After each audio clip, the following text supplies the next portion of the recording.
Welcome to the first reading of A Tertiary World. Today I'm beginning with the very first story, and I'll go through methodically through the 7 north-south streets and the 7 east-west streets. Each street has 7 memories, and each memory is a colour, and the memories are recounted in chronological order, so that Smith Street is the first street I remember, and this is the first memory that I read to you as I sit in this jasmine-filled spring garden. Memory 135, Smith Street. A grey day with a lowering sky, green water, and fear. The first view of Melbourne is gained through portholes, then from the balustrades on the upper deck. Suddenly there's a mad scramble to identify the trunks that have been stashed away in the hold. I remember seeing ours swinging aloft, high up above the deck, as the crane twisted and whirled through the cold air. Then the struggle to relay the correct address to the taxi driver, and the even greater struggle to understand the sum demanded, which had to be paid before the trip could begin. It took up all the money my parents had managed to scrape together before leaving Trieste, and leave unspent as they marvelled through the 1,000 temptations that appeared in Brindisi, Port Said, Aden and Ceylon, as on warm, muggy sunsets we anchored in bays filled with vendors' boats, cramming the coolest shadows between merchant vessels, liners, and our own ancient hospital ship. After disembarking, we would trawl through dusty streets and markets, astonished at the sight of a wondrous world suddenly manifesting before our eyes. The subsequent hurried ride through the grey barren streets of a deserted city, in this case Melbourne, seemed endless. I do not remember seeing a single individual on the journey to Smith Street. We arrived at dusk on a late winter Sunday in 1956. The front room of number 35 Smith Street was in fact a hairdressing salon, so we had to find our way through a side gate out of a corrugated iron fence. For the next year, the 2 rooms and a laundry at the back of the hairdressing salon became our home. Everywhere in the neighbourhood seemed to have a strange, sickly smell. Hops, my uncle explained, as he pointed south towards the chimney stacks looming over Victoria Street. I then realised why Little Smith Street and other surrounding lanes were covered in bottle tops.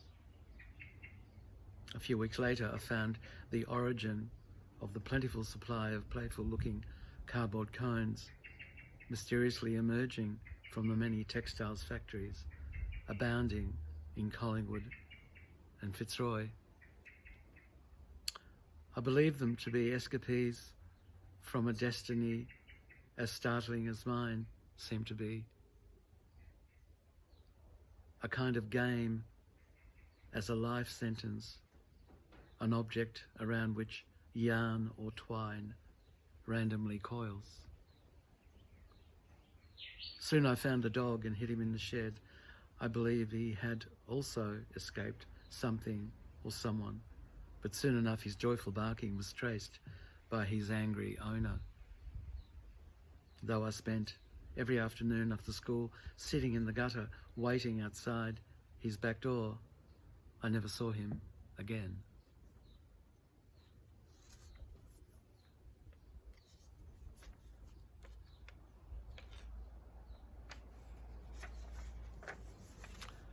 Memory 269 Smith Street, Orange.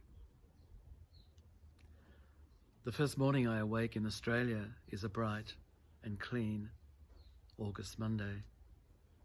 My father sends me down Smith Street to buy cigarettes, but My mother, ever vigilant, insists on coming with me.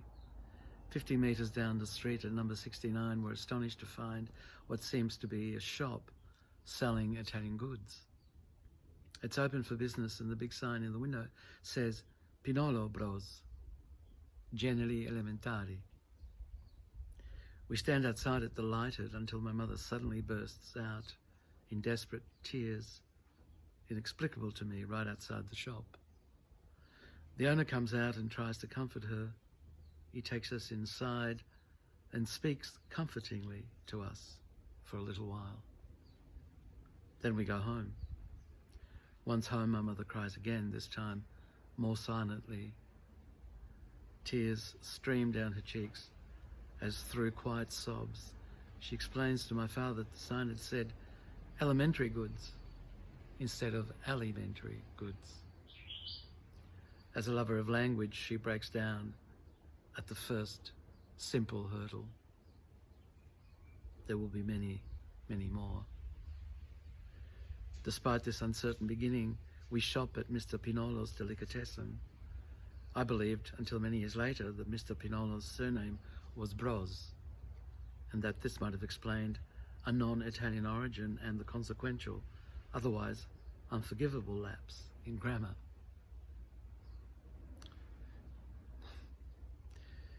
So we shop at Mr. Pinolo's delicatessen each day, as is the habit with all Italians of the area. My mother becomes accustomed to the sign, even refers to it affectionately at times, with a melancholy smile on her lips.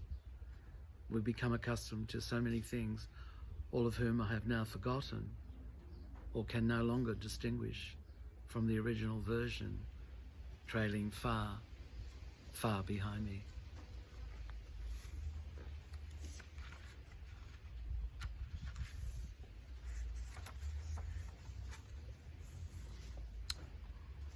The third memory, yellow in colour, corner Smith and Gertrude Street. Rattling trams sweeping around this bend were a joy to behold for me as a child. I would stand and watch them coming, and I would wait until they had wound past me before I could move again. Nothing has really changed. I'm still transfixed each time I walk past this corner and I hear them approaching. I immediately stand still and turn and watch them negotiate the bend. The sky is usually grey, with high, light clouds combed neatly by the wind sweeping fast above the melancholy cumulus.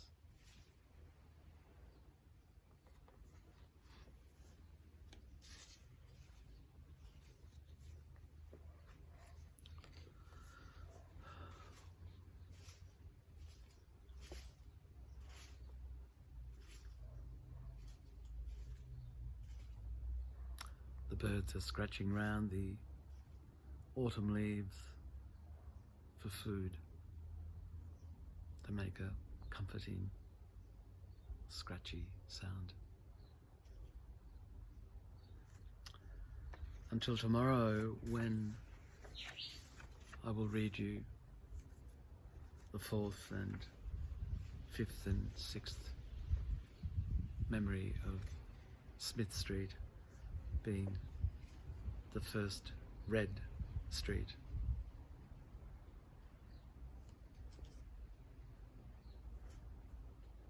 Until then.